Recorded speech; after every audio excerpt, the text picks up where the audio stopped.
Hello and welcome to our Wellbeing Webisode, Moving Through Menopause. My name is Janelle Soika, a health services specialist at Geisinger, and today with me is Dr. Sheila Drnec.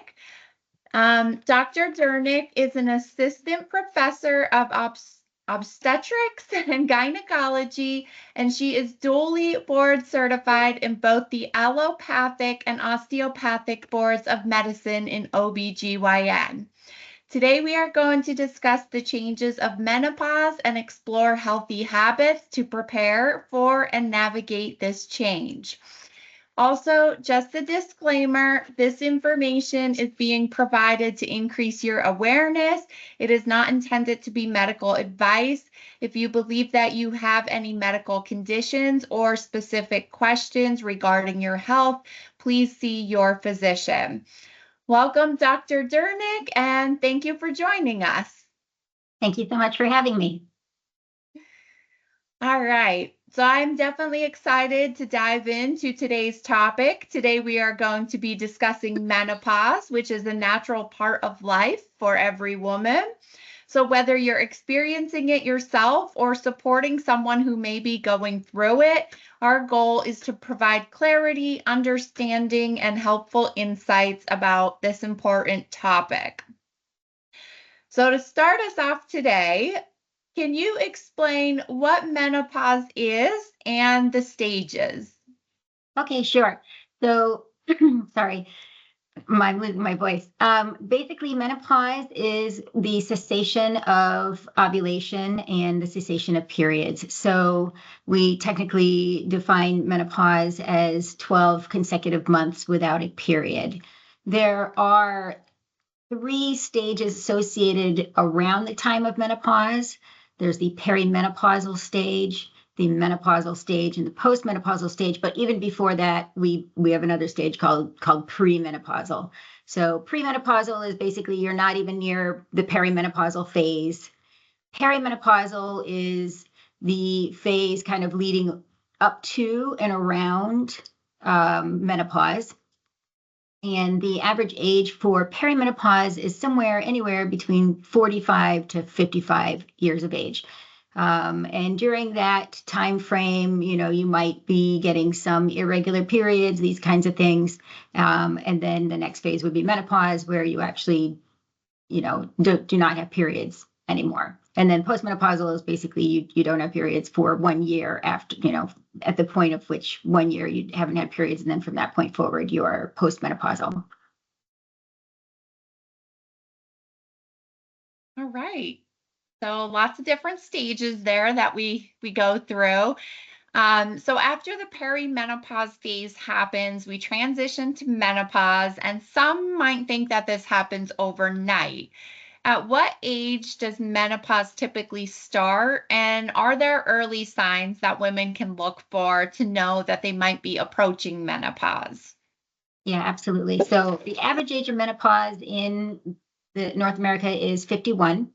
And the signs that you might be heading towards menopause, I mean, aside from not having periods for that year, you might start having irregular periods. You might notice some hot flashes or night sweats, some weight gain, brain fog, sleep disturbances. These kinds of things are associated with it, some mood, irritability. But those are the main things that we would usually associate with that kind of menopausal time frame, the perimenopause. Great. Okay, that's good to know. So when women go through this transition, like you mentioned, there are definitely some common signs and symptoms, and we always hear about the hot flashes.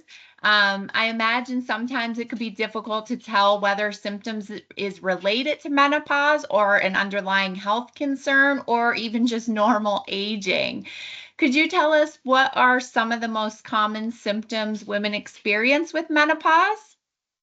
Okay. And then also to recap what we just kind of talked about, those hot flashes, night sweats, irritability, and then there's some additional ones such as vaginal dryness that sometimes is a common sign. And women will usually start to experience vaginal dryness even as early as 40. That doesn't necessarily mean that you're, quite menopausal, even perimenopausal yet. It's just that's pretty typical to have those symptoms even start as early as 40. The only other thing I would say is sometimes people will get the urinary incontinence. They might get recurrent UTIs.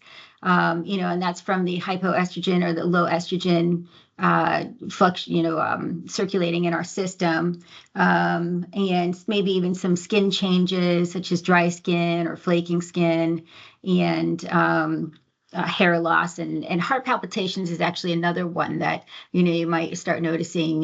Benign heart palpitations like PVCs, these kinds of things, and you do bring up a very important question that everyone should ask themselves, and that is, okay, is this related to a perimenopausal state, or could it be a health concern such as thyroid? So most of the time, the American Thyroid Society recommends that all people get their thyroid checked at 50 if they haven't had it checked previously. And so, double checking that it's not a thyroid issue or even diabetes, because diabetes can sometimes have these kind of symptoms as well. So definitely double checking that it's not some underlying health condition is important.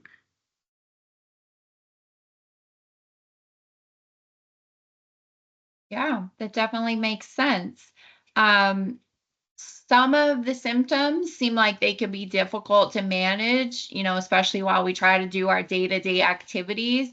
And in doing some research for today's webisode, I've seen that there are different treatment options women can take to alleviate the symptoms. The one I heard is hormone replacement therapy, and over-the-counter supplements.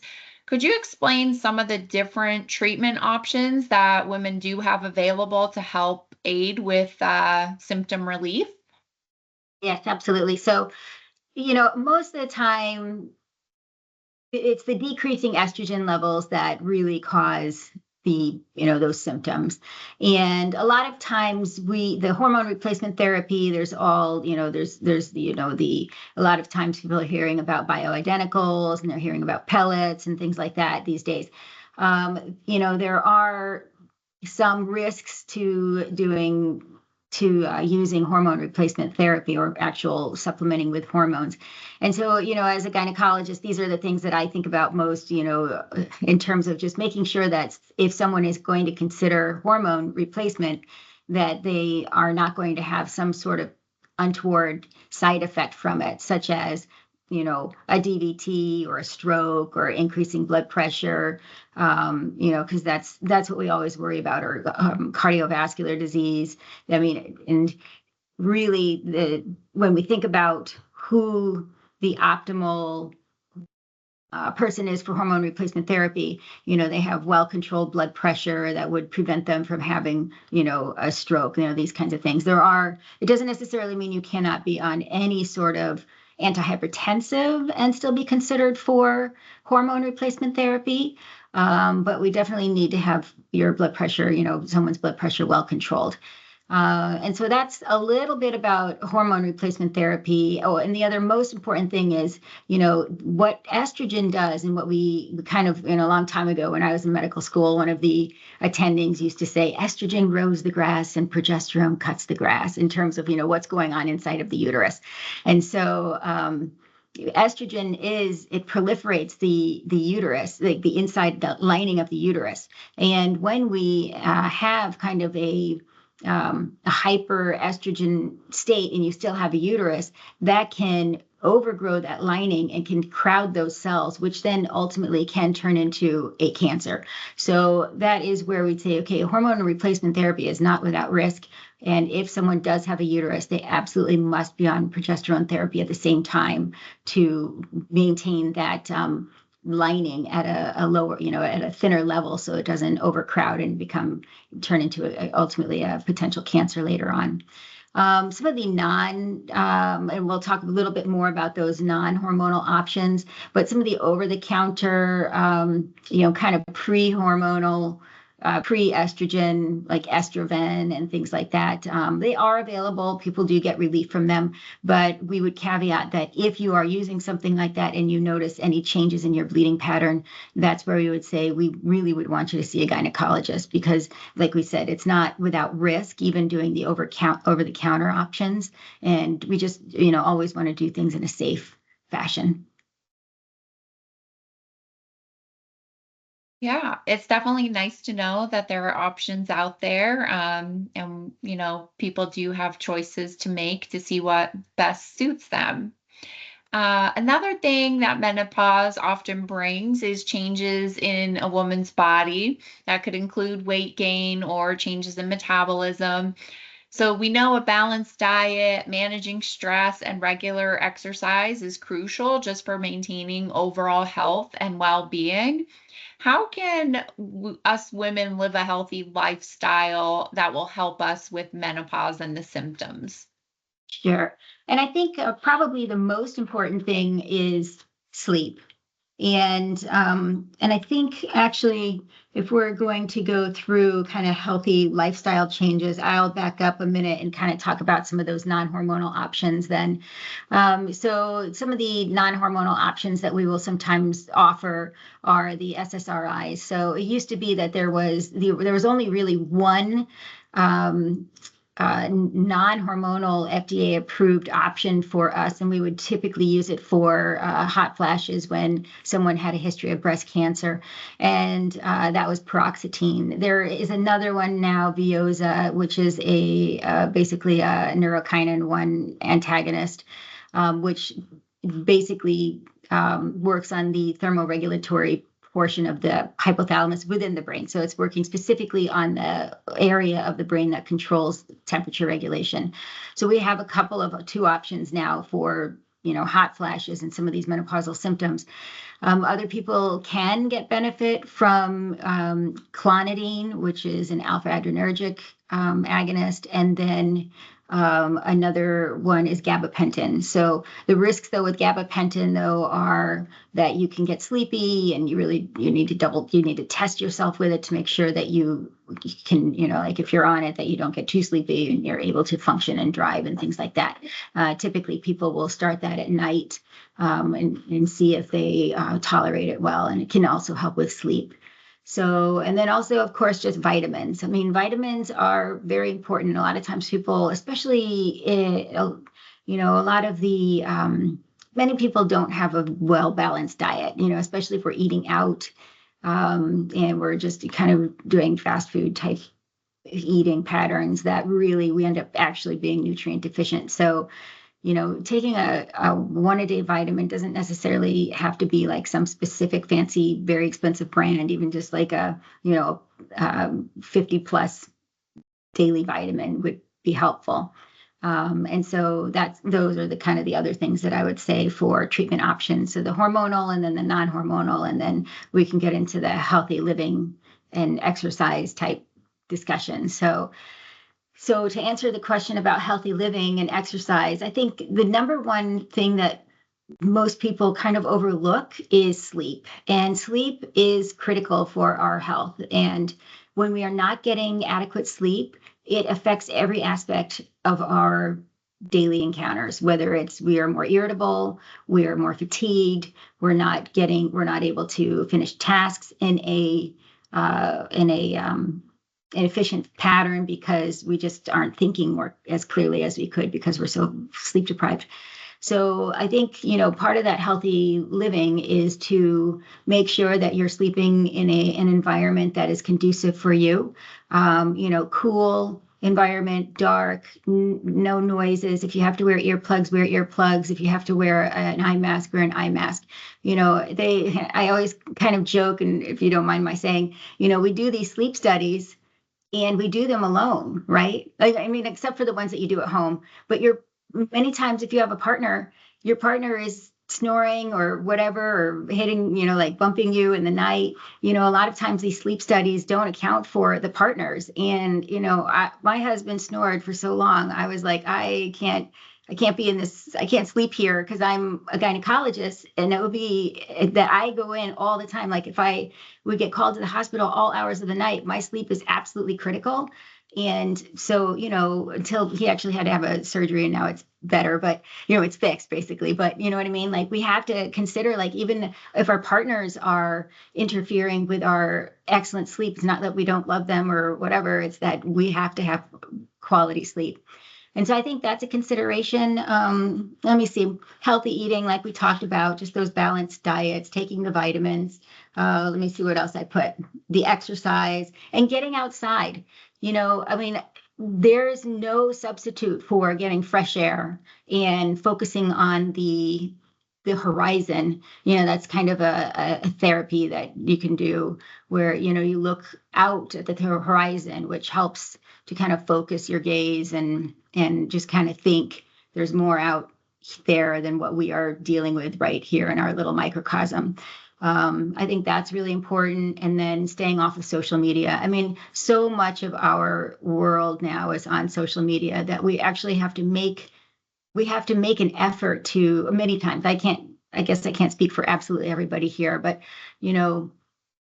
oftentimes we are getting our interactions from a phone or a computer, where you don't really get that live interaction back from a real person.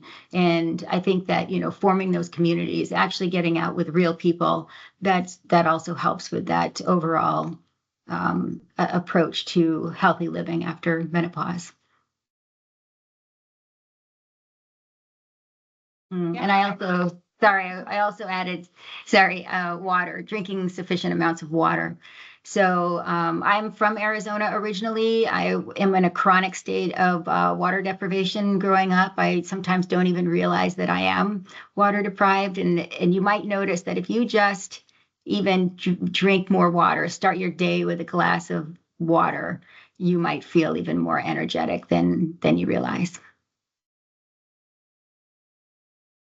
I love that. I would be lost without my water, so I am always preaching water too. Um, so now that we know what menopause is and its symptoms and what kind of treatment options we have, I think it's also really important for us to touch base on mental health and its connection to menopause, because this is definitely a change in time for us. So how does menopause impact a woman's mental health? So we have seen that there are brain changes that can occur from decreased estrogen levels, particularly in the areas of the hippocampus, the prefrontal cortex, and the amygdala. And so it does definitely affect, those, each of those areas of the brain kind of influences a different part of our behaviors. And so, there's no doubt that there are effects on our cognitive activity and even our emotional states from just a decreased estrogen environment. And yeah, so I'd say, and particularly, in terms of like anxiety, depression, forgetfulness, insomnias can happen, and brain fog. So I think those are the main things that we happen to see from being in a perimenopausal and a menopausal state. And even in a hypometabolism, where we just notice that we have a decreased metabolism, which makes it a little bit harder for us to maintain our weight. And so, I have a degree from UC Davis in nutrition as well. And so, back when I was there, we had learned that, our metabolism basically decreases by 10% every decade of life. And so we are already heading into, being just kind of an uphill battle with just our natural decline that occurs from aging. And, to try to combat that, it's more so just trying to stay active and just monitoring our intake. So that's what I'd say for that. Did that answer your question? Sorry. Yeah, yeah, that was wonderful.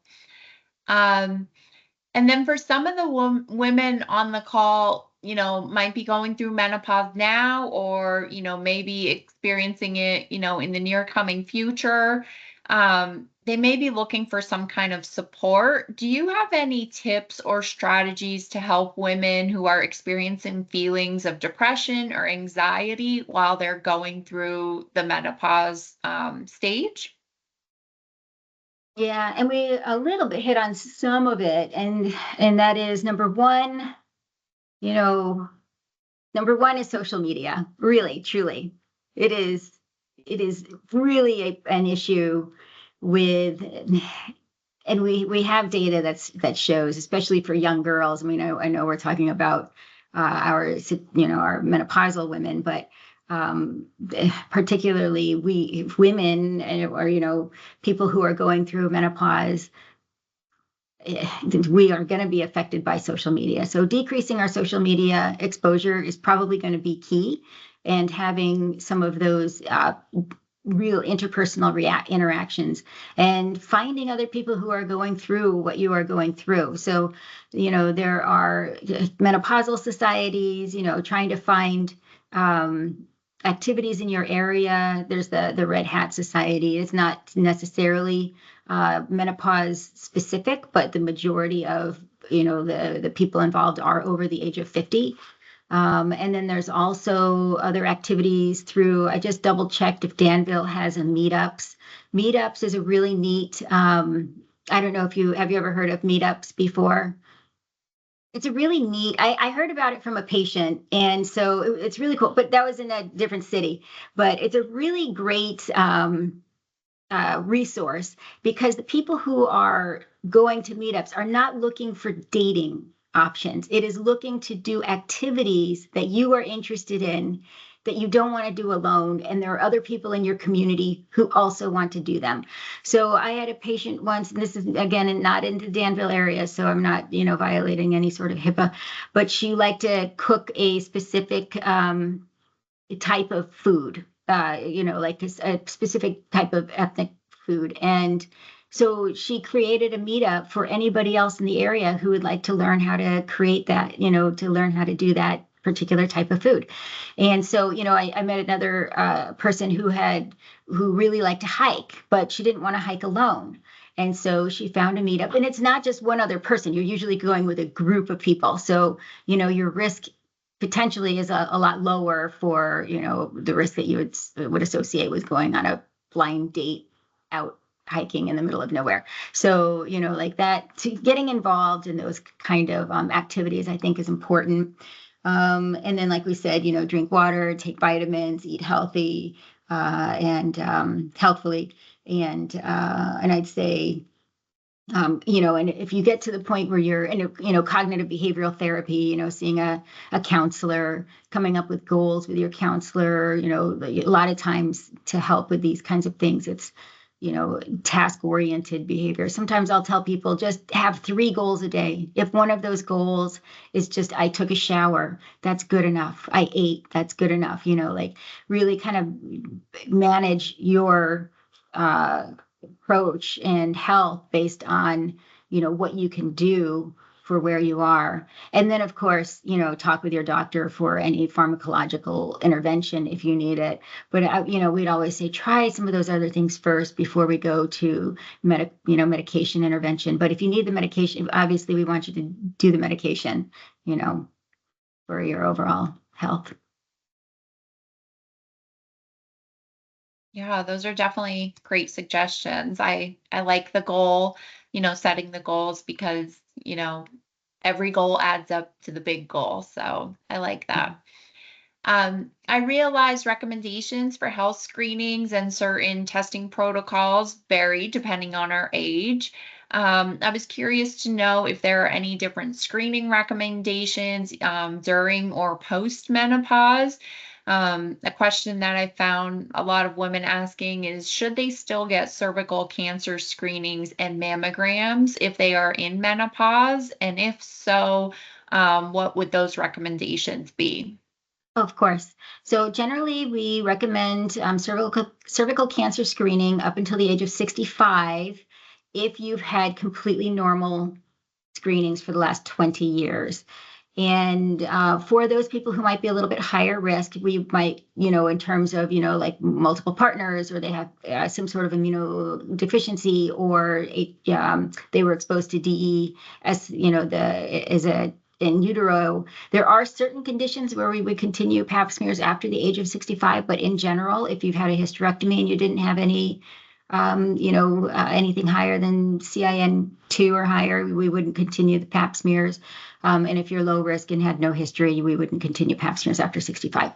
For mammograms specifically, this is a little bit of a shared decision-making process where we would say, okay, ACOG, USPSTF, there's different bodies that will recommend, they all pretty much recommend the same thing, and that is have a discussion at the age of 75.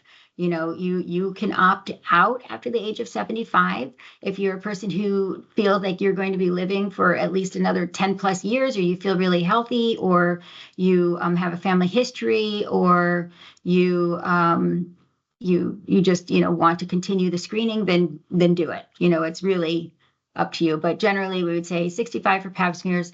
You can consider opting out for mammograms after the age of 75. However, I would caution everybody, because the incidence of breast cancer is 1 in 8. And so, that's a really high incidence of for the, our number one cancer. So I would say if you have any concerns, I would continue it. Okay, good to know. It's just an hour or half an hour? Half hour. Oh my goodness, I thought it was an hour. Okay.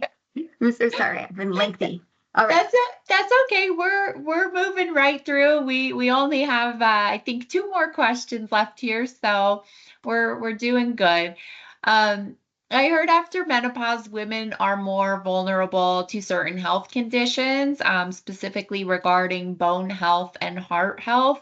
Are there any long-term health considerations after menopause that we should consider?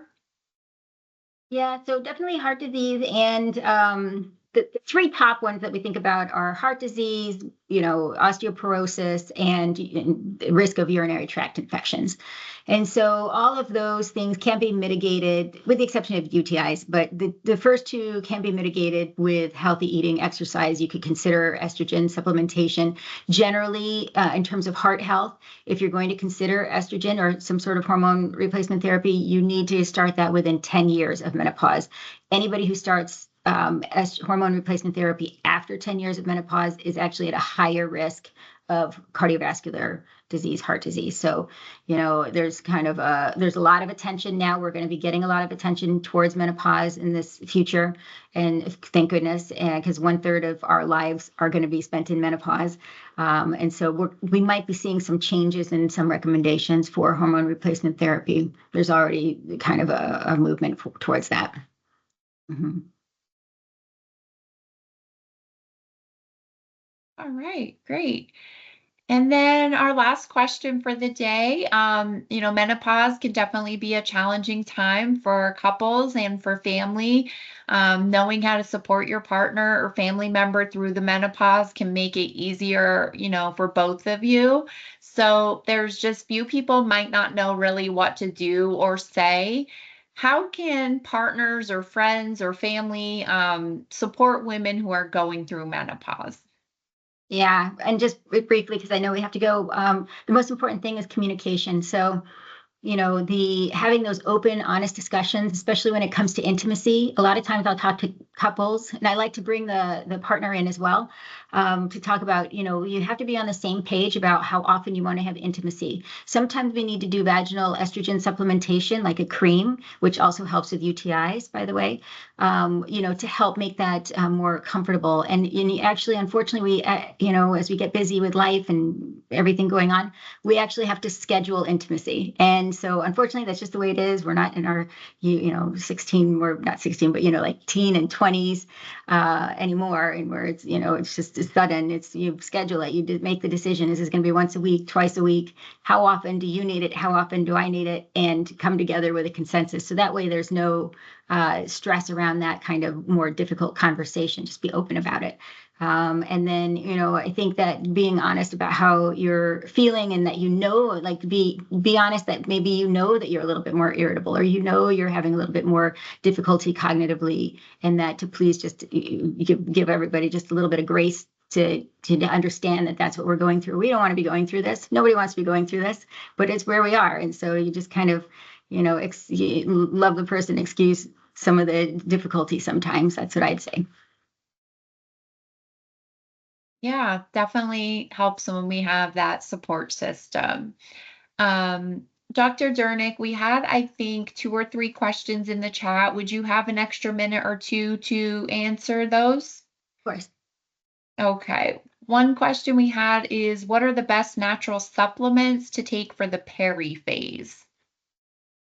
I think, especially if we're not, so it depends on the goals for the periphase. If we're having hot flashes and we're already starting to experience that, some of those over the counter supplements are fine. The estrogen, I would just watch for any sort of bleeding pattern changes, things like this, and just maintaining your overall health. So, pretty much anything that's, kind of more branded, I'd say, where you can kind of trust the resource, because a lot of the bioidenticals that are not regulated at all, and I know that some of the supplements are even over the counter, are not as well regulated. I would just probably stick to some of more of the branded ones that might be a little bit safer.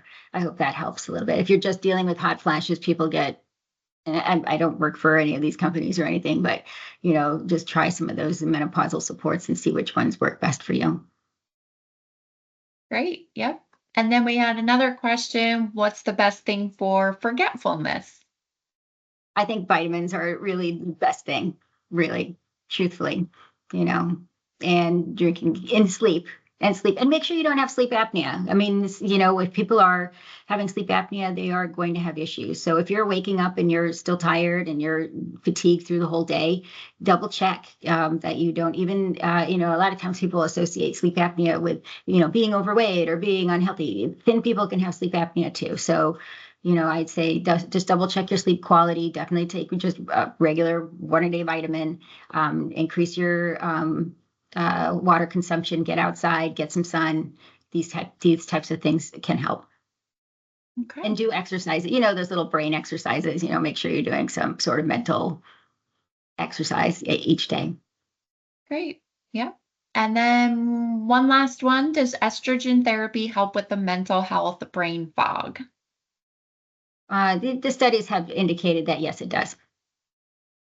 That it can definitely be helpful. All right. I think we can all agree we learned a lot in this short amount of time, and we definitely have a better understanding of what it means to move through menopause. Thank you so much, Dr. Drnec, for sharing your experience, your tips. Thank you to all who tuned in to listen to this conversation. I hope that you found it useful and relatable. You can send any questions or feedback that you have for myself or Dr. Drnec to wellness@geisinger.edu. And be sure to join us next month as we talk about coping with stressors. And thank you again, Dr. Drnec. Thank you so much for having me today. It was a pleasure.